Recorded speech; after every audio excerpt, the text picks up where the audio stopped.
day. Hello, Hannah, and welcome to our Rotary Club Africa Night. We're very, very pleased to have you here with all your dancers and other entertainers.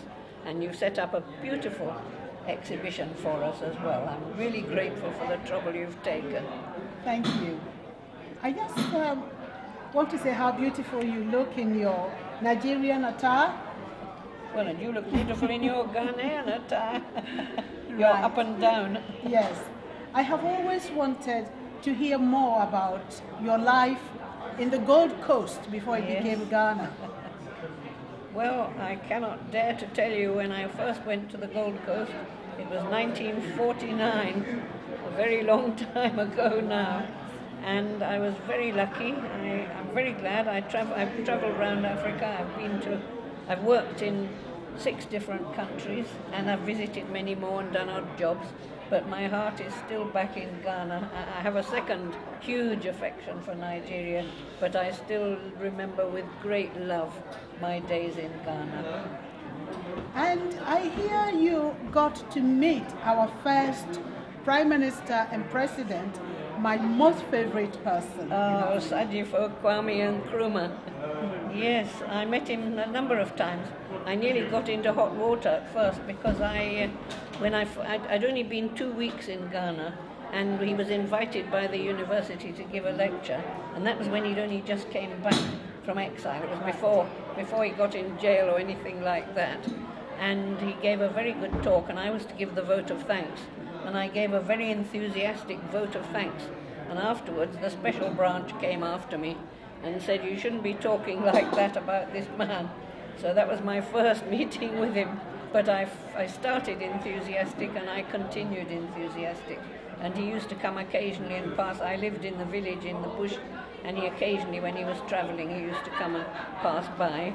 And when I left Ghana, he was kind enough to phone me up at the airport to say thank me for my work and send me very good wishes.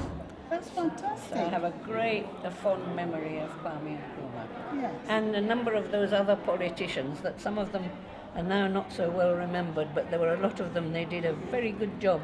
I don't know if you heard of a young man called Kwesi Plange. Yes. And he was Minister of Education briefly, but he tragically died of cancer very young.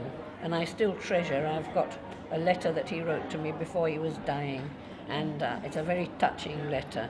And then, of course, the women politicians, and there's a famous woman also called Hannah, who was very good, because when all the men were all locked up in jail, she was able to send the messages round. And what she did, she stuffed a pillow up her stomach and pretended she was pregnant. And so she went all around the country. Actually, she was rallying people to get Nkrumah out of prison. But whenever any police came near her, she just looked like a pathetic pregnant mother. So I remember her with very great pleasure as well. And Alice Appiah, who founded the camps for young women, for young youth it was. So many, many people like that. I have very strong and admiring memories of them. Right. Or perhaps I should say one story briefly. It was quite amusing.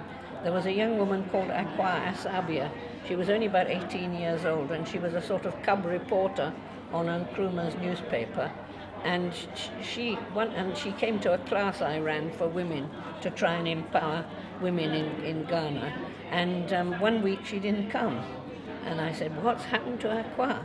And then an older woman came, and I said, "Oh, who are you?" And she said, "My name is Helen, whatever it was, Amatefio." And she said, "I'm a warden at Kingstown Jail, and I've got a prisoner who there says she'll make my life a misery unless I come to your class and report back what she would have learnt in the class." So that's another memory of Akwa. Right. You specifically requested the music of Dr. Ephraim Amu. Yes.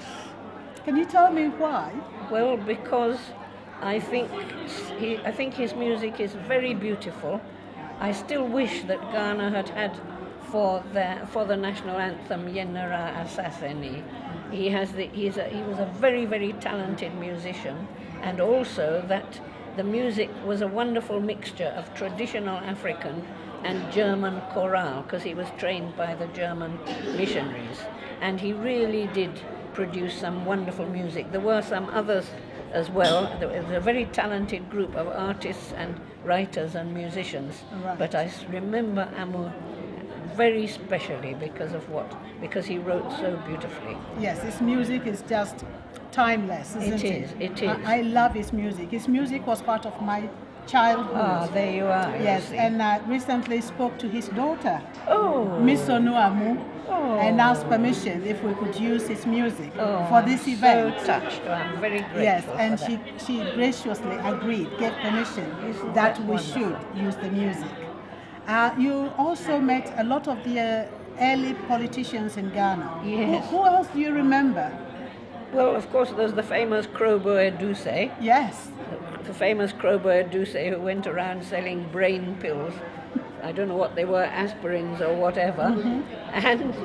And he was the one of the. I don't know if you remember the story of the golden bed. Yes. When he first came to Britain, and he went and bought this huge golden bed. And of course, every newspaper in Britain said Ghanaian politicians have golden beds.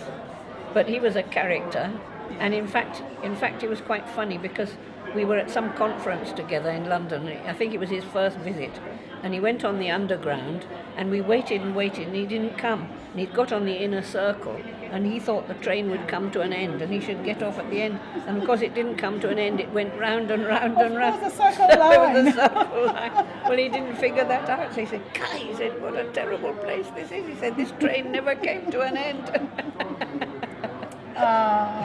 It's so lovely to travel down memory lane with you.